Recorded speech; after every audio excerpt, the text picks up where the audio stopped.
طاہر القادری کہہ رہے ہیں کہ شیعہ علماء جھوٹ بولتے ہیں، شیعہ ذاکرین جھوٹ بولتے ہیں، شیعہ علماء و ذاکرین منبر پہ بیٹھ کے جھوٹی روایتیں سناتے ہیں، لوگوں کو رلاتے ہیں۔ کوئی بی بی پہ ظلم نہیں ہوا۔ ہم نے 40 سنی عالموں کی کتابیں کھول کھول کے دکھائیں۔ سوشل میڈیا پر 32 منٹ کا کلپ ہمارا موجود ہے، جا کے سرچ کر لیجئے، ان بچوں کو نظر آ جائے گا۔ مجھے 1 سال گزر گیا ہے، انہی ایام میں پچھلے سال ہم نے وہ دلائل دیے تھے، اب تک کوئی جواب نہیں دے پایا۔ جواب دو ہمیں کہ تمہاری کتابیں نہیں ہیں تو کس کی کتابیں ہیں؟ ایک کتاب میں تو یہ لکھا ہے کہ انا قد رفض فلان، وہاں نام لکھا ہے، میں نام نہیں لے رہا، انا قد رفض فلان بطن فاطمہ حتی اسقطت محسنہ، فلاں نے سیدہ پہ لات ماری۔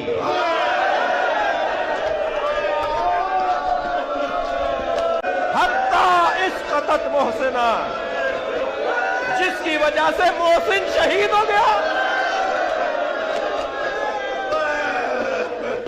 اہل تشیع کے ممبروں سے عموماً بڑے ذمہ دار علماء کی جانب سے بھی سیدنا عمر فاروق رضی اللہ عنہ کو نعوذ باللہ سیدہ فاطمہ سلام اللہ علیہا کے قاتل کے طور پر پیش کیا جاتا ہے۔ نعوذ باللہ من ذالک۔ علی بھائی، اس حوالے سے آپ کا موقف کیا ہے؟ مصائب جتنے بیان کرتے ہیں پہلے ان کی آپ سند ثابت کریں۔ اگر آپ اس کو ڈیپ ڈگ کریں گے، دنیا کی جتنی کتابوں میں سیدنا عمر پہ یہ الزام لگایا گیا کہ وہ نعوذ باللہ حضرت فاطمہ کے قاتل ہیں، اس کی اصل ایک ہی سند ہے، ایک ہی کتاب ہے جس سے ساروں نے لی ہوئی ہے، اور وہ کتاب ہے سلیم بن قیس ہلالی کی۔ اردو میں ہم سلیم بولتے ہیں، یہ لفظ سلیم ہے عربی میں۔ یہ کہتے ہیں حضرت علی کے اصحاب میں سے تھا، تابعی تھا، ان کے ساتھیوں میں سے تھا۔ جب حجاج ابن یوسف نے شیعان علی کے اوپر ظلم کیے تو یہ چھپ کے ابان بن ابی عیاش کے گھر میں اس نے پناہ لی، پوری زندگی اس کے ساتھ رہا۔ مرتے مرتے یہ کتاب اس کے حوالے کی اور کہا کہ میں تو جا رہا ہوں، تو یہ کتاب امانت ہے تیرے پاس، امت تک پہنچانی ہے۔ اس کے بعد ابان بن ابی عیاش اس کتاب سے روایتیں بیان کرتا تھا۔ اب یہ نہیں پتا کہ یہ روایت اس کتاب میں لکھی بھی ہوئی تھی کہ نہیں ہے، وہ خود سے بیان کرتا تھا، کیونکہ ابان بن ابی عیاش خود کذاب ہے۔ کذاب بندہ اگر روایت بیان کر رہا ہو تو اس کی اتھینٹسٹی خود ہی ختم ہو جاتی ہے۔ ابان بن ابی عیاش وہ ہے جس کو صحیح مسلم کے مقدمے میں امام مسلم نے لکھا ہے کہ یہ کذاب جھوٹا راوی ہے، بلکہ 2 تابعین تبع تابعین آپس میں ملاقات کرتے ہیں تو اور وہ اس کو بتاتا ہے کہ میں نے جو ہے وہ 1000 سے زیادہ حدیثیں ابان بن ابی عیاش سے سنی ہیں، اور وہ کہتا ہے پھر میں نے نبی علیہ السلام کی خواب میں زیارت کی تو آپ نے صرف 5 یا 6 حدیثوں کی تصدیق کی، باقی سب پہ آپ نے فرمایا میری حدیثیں ہی نہیں ہیں۔ ابان بن ابی عیاش کا یہ حال ہے۔ یہ 140 ہجری میں یا 146 ہجری میں فوت ہوا ہے۔ کذاب۔ یہ اس نے واقعہ گھاڑ کے بیان کیا ہے۔ دنیا میں جہاں بھی آپ کو واقعہ ملے گا نا، ابان بن ابی عیاش کے حوالے سے ملے گا، اور وہ کہے گا جی مجھے جو کتاب ملی تھی سلیم بن قیس ہلالی کی، اس سے۔ اور یہ نہ سمجھیے گا یہ صرف سنی سے کہہ رہے ہیں کذاب ہے۔ علامہ خوئی جو ہیں اہل تشیع کے، وہ بھی کذاب سمجھتے ہیں اسے۔ شیعہ کے نزدیک بھی جھوٹا راوی ہے، لیکن یہ سودا چونکہ وہ ذاکرین نے بیچنا تھا، اور مجھے دکھ ہے بعض علماء بھی یہ سودا بیچ رہے ہیں شیعہ کے۔ ان کو تو کم از کم شرم و حیا کرنی چاہیے کہ اس کی سند ثابت بھی ہے کہ نہیں۔ پہلے تو سند کے ساتھ واقعہ ثابت کریں، اگلی بات تو بعد میں ہوگی۔ جب ایک چیز ثابت ہی نہیں ہے اور آپ وہ سودا بیچ رہے ہیں اور اتنی بڑی بات کر رہے ہیں، بالکل جھوٹا واقعہ ہے یہ۔ کوئی سیدنا عمر قاتل فاطمہ نہیں ہے، ورنہ مولا علی پوری زندگی کبھی بھی کمپرومائز نہ کرتے۔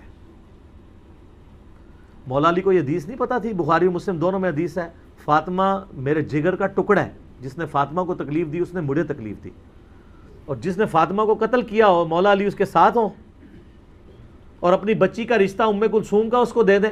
اور یہ وہ چیز ہے جو شیعہ کی کتابوں میں موجود ہے۔ وہ تعویل کرتے ہیں کہ جی وہ زبردستی لیا تھا، انکاری کوئی نہیں ہے۔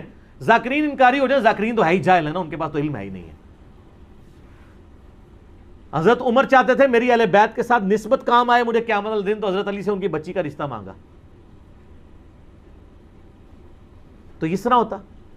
پھر حضرت علی رضی اللہ تعالیٰ عنہ چیف جسٹس کا عہدہ قبول کرتے حضرت عمر کے دور کے اندر، کہ تو میرے بیوی کا قاتل ہے تو ہاں میں تیرا عہدہ قبول کرتا ہوں۔ اور ناج البلاغہ سے میں نے خطبہ بتایا جنگ قادسیہ میں جانے سے روکا ہی مولا علی نے ہے کہ عمر اگر تو مارا گیا تو پیچھے ہمارا ستیہ ناس ہو جائے گا. ان کی جان کو قیمتی سمجھتے ہوتے, اپنے بیوی کی قاتل, اور بیوی نہیں صرف, جنتی عورتوں کی سردار. بخاری مسلم میں حدیث ہے میری بیٹی فاطمہ جنتی عورتوں کی سردار ہے, اور ترمذی میں آگے الفاظ ہیں حسن و حسین جنتی نوجوانوں کے سردار ہیں. تو ہم تو مولا علی کے ساتھ کھڑے ہیں بھی علیہ السلام. وہ شیخین کے ساتھ رہے, خلفائے ثلاثہ کے ساتھ رہے. میرا یوٹیوب پہ کلپ ہے خلفائے ثلاثہ کی شان مولا علی کی زبانی نہج البلاغہ سے, سنی کتابوں سے نہیں, شیعہ کی نہج البلاغہ سے. لاکھوں لوگوں نے دیکھا ہے, ایچ ڈی کیمرے میں نے سارے خطبات دکھائے ہیں. یہ بالکل جھوٹ ہے کہ وہ نعوذ باللہ سیدہ فاطمہ کے قاتل تھے اور کہتے ہیں دروازہ پھینک دیا. اللہ کے بندو, دروازے تو اس ٹائم ویسے ہی کوئی نہیں تھے. ہاں میں قرآن سے ثابت کرتا ہوں, قرآن میں آیا جب کسی کے گھر جاؤ تو اجازت لو. اعلیٰ ہونا چاہیے تھا دروازہ کھٹکھٹاؤ, کیونکہ اگلے زمانوں میں ابھی بھی گاؤں ایریا میں آپ چلے جائیں تو صرف پردے لٹکے ہوتے ہیں, باہر سے صرف آواز لگاتے ہیں میں اندر آ سکتا ہوں, عورتیں پردہ کر لیں چلے جاتے. اسی لیے تو مسلم شریف میں حدیث آتی ہے نا کہ نبی علیہ السلام کی چارپائی کے نیچے وہ ایک کتے کا پلہ چلا گیا تھا تو حضرت جبرائیل اندر ہی نہیں آئے تھے. تو وہ سگے مدینہ کیسے پہنچ گیا اندر؟ صرف پردہ ہوتا تھا.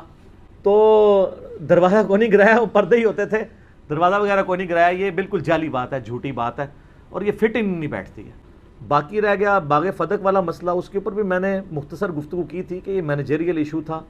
اس کو اگر آپ اس حوالے سے ویسے لیں گے تو میرے بھائی پھر مسئلہ جو ہے وہ ابو بکر عمر کا نہیں ہے, مسئلہ پھر مولا علی کا بھی بن جائے گا, چاہے وہ امت کے مفاد میں بھی ہو. لیکن مسئلہ بہت بڑا ہے نا, کیونکہ آپ علیہ السلام فرما رہے ہیں جس نے فاطمہ کو تکلیف دی اس نے مجھے تکلیف دی. رسول اللہ کو تکلیف دینے کا معاملہ کہاں تک جاتا ہے؟ چلے الٹیمیٹلی آپ کی بات مان لی کہ انہوں نے امت کے مفاد میں کیا, تو آپ کو امت کا مفاد عزیز نہیں ہے کہ آپ بکواس کرنے بند کر دیں, قیامت کے دن کے لیے چھوڑ دیں. جب مولا علی خاموش ہو گئے اس مسئلے میں تو آپ کیوں اپنی زبانوں سے اس طرح کی باتیں کرتے ہیں؟ تو بات کہاں سے کہاں چلی.